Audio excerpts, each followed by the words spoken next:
Hello my friends, we have some interesting update for today. We're gonna review the front lines and the situation as you may see on your screens. Yes, those are the Russian armored vehicles, plus some of the great kaboom news are coming from Russia, but also in this video I'm gonna tell you about not so good news from the Pokrovsk direction, and not only, because on this channel I just tell truths. But at first let's start from this one and let me show you the broader picture. It is like that, couple of the Russian BMPs, one as you can see on flames, and this is the China-made golf cart. China supplied more than 2,000 of those vehicles to Russia. As we see, Russia tries to propel forward, but nothing is happening with these tactics. Then they use some of the vehicles. 2, 3, 9 doesn't really matter for Ukrainian drone operators. Well, this particular attack, I wouldn't call it even an attack because Russians were not capable to reach Ukrainian positions, but this advancement of the Russian vehicles happened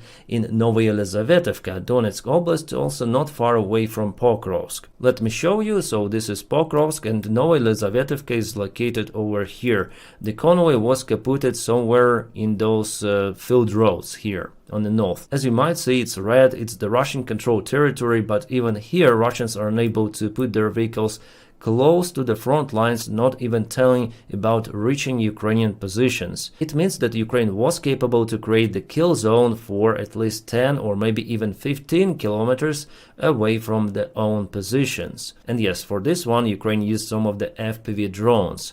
The 59th Ukrainian Brigade did the job and it is 10 out of 10. No losses, nothing, just causing losses for the Russian side. Fantastic. Also, there is the new video from the Konstantinovka direction. Russia tries to move their vehicles probably. This is the artillery system.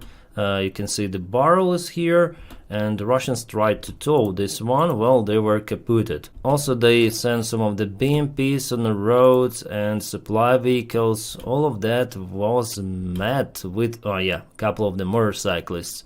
That's just the compilation of the Ukrainian Phoenix drone unit operation, and they operate with the help of the Spilnota Sternenko. So Sternenko, he's the biggest Ukrainian drone volunteer. He supplies drones to this unit. So the only tactics that still works for the Russian army is advancing with infiltration forces. Small groups, they just leak through Ukrainian defense, which is not consistent on the front lines, and I would say that the situation in Pokrovsk is not good for now, because Russians managed to get into the main train station yesterday. And there they even commenced the war crimes against civilians. I cannot show you this video fully, but they went to the main train station building and started to shoot everyone around. Unfortunately, there were some of the locals who still stayed in Pokrovsk, which is absolutely not good. So locals, I think they should evacuate from those kind of the places like Pokrovsk and not staying there.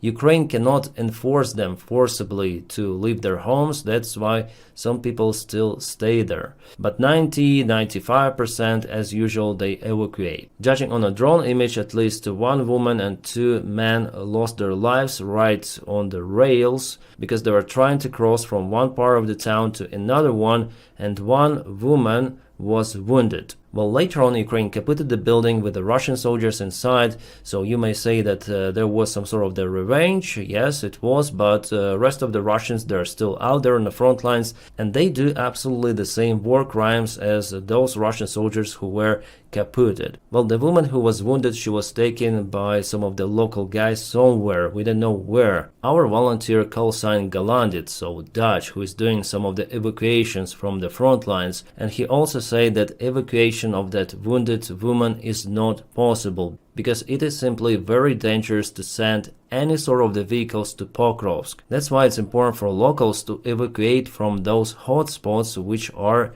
at the edge of the front lines. So I don't know what might happen to that woman plus other civilians, because the presence of the Ukrainian armed forces in Pokrovsk, it is very limited. There's still some of the basements, blocks, buildings where Ukrainian infantry could be located, but it's absolutely not too much, and from one side it is good, because for example defending Bakhmut was a mistake done by Ukrainian Army Command. In Bakhmut, Ukraine had the most of the losses, probably only comparable to the summer counteroffensive of 2023. Ukraine learns on its own mistakes, and that's why Pokrovsk is just partially controlled for now. I would say that that entire settlement is located in a gray zone. And according to my information, based on the pictures coming from the Russian drones, because I monitor Russian publics and Russian Telegram groups as well, so there was the video showing Ukrainian soldiers, 2 of them, surrendered to the Russian drones. You may find it also on Twitter because it was reposted by some of the journalists, and it happened here in the central area of Pokrovsk. But now the situation is different because the Russian sabotage group was captured in the terminal building of the train station. Well, nevertheless, I don't think that Ukraine will be capable to control Pokrovsk for extensive period of time. Russian army is very close, they already entered the urban territory and they're very close to the multi-story buildings, and they continue to act with the small forces, 1, 2, 3 soldiers maximum. But that's how they move along the streets, and it's definitely hard to find where they are. Urban fights already in progress, and today I listened to Sternenko, Ukrainian volunteer. He has his YouTube channel, and he says that definitely situation is beyond difficult in Pokrovsk. This Russian tactics actually works, and the only hope I have just for this Lentovichi village where Ukraine tries to counterattack, and that is how maybe the supply line could be cut, but it depends on the Ukrainian command and the risk of this operation. But Ukrainian presence is out there. So Ukraine is successful in the Dobropilya direction, but here in Pokrovsk, the situation is not good. Well, the Deep State military map update today gives us just the Russian army movement in towards direction. Russian army expanded the territorial gains, so yesterday, today, they're really getting closer to Konstantinivka using the same tactics. Also, not good update is coming from Kupiansk, where Russian army is confirmed to be presented in the central part of the settlement. So yesterday and today we have this update. This is entirely the gray area, but red area means that Russia acts more or less freely with main forces. As for Pokrovsk, Deep State gave us the updates 3 days ago, this Russian movement. So in general, Ukraine is successful in hitting the Russian vehicles, Russian convoys, but still it is very hard to control those small sabotage groups of the Russian army, and that's how Russians manage to propel. But using this kind of the tactics, Russians might move only very slowly. And now to the good news. We have this report from Novokubashevsk refinery in Saratov, Russia. As you may see, it is on fire again, and I think it's already 7th strike on this refinery facility. It is very, very big, one of the biggest refineries out there in Russia. And it looks like yesterday the strike was definitely a successful one. Putin says that they tried to resolve the problem with Russian gasoline and production of the Russian fuel, but so far the situation for Russia, because of the Ukrainian drone sanctions, is getting worse and worse.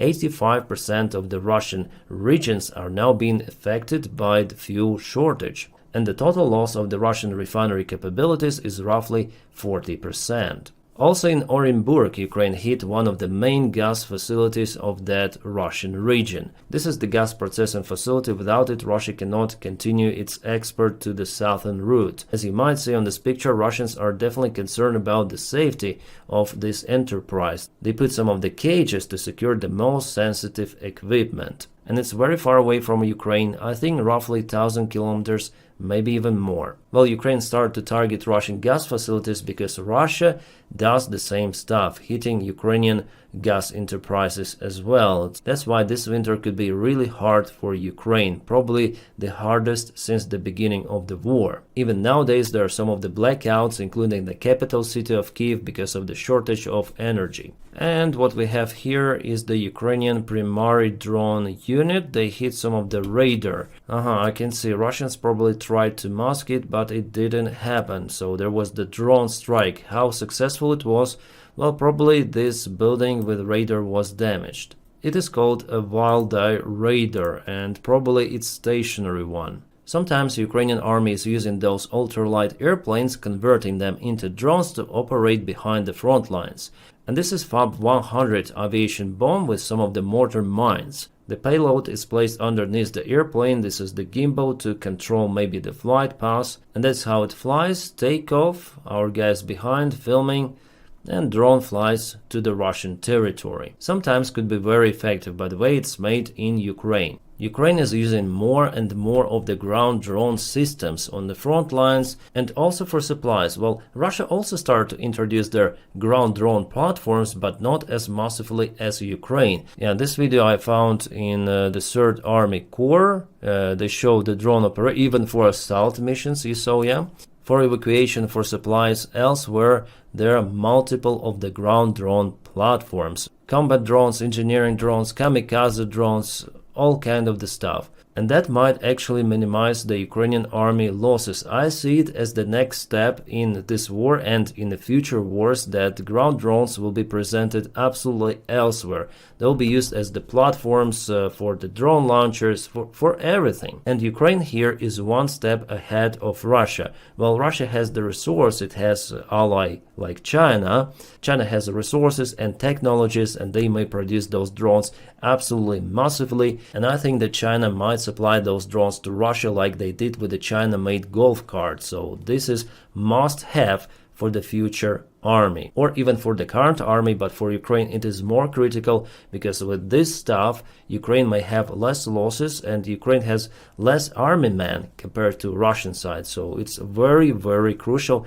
and I'm very happy that the 3rd Army Corps has those kind of the systems and continue to develop those. And this is the situation on the front lines. Those are the Russian soldiers. You can see after the rain it's very hard for them to move, even on enduro motorcycles. Everything is dirty. And that's the new modification of the Russian hangar tank. Well, kind of the interesting Kalashnikov this guy has with a very big magazine, and the color is interesting. Well, actually this tank with that kind of the protection, it looks finished. I think that nowadays the main tank producers should be focused on those kind of the constructions to protect their fancy looking tanks. In the modern day war reality, tanks cannot live for long without this kind of the special protection, and the main question is how to make the hangar tank with a turret that goes all around. Yeah, that's the main question, because here it's just the window for not more than 50 degrees.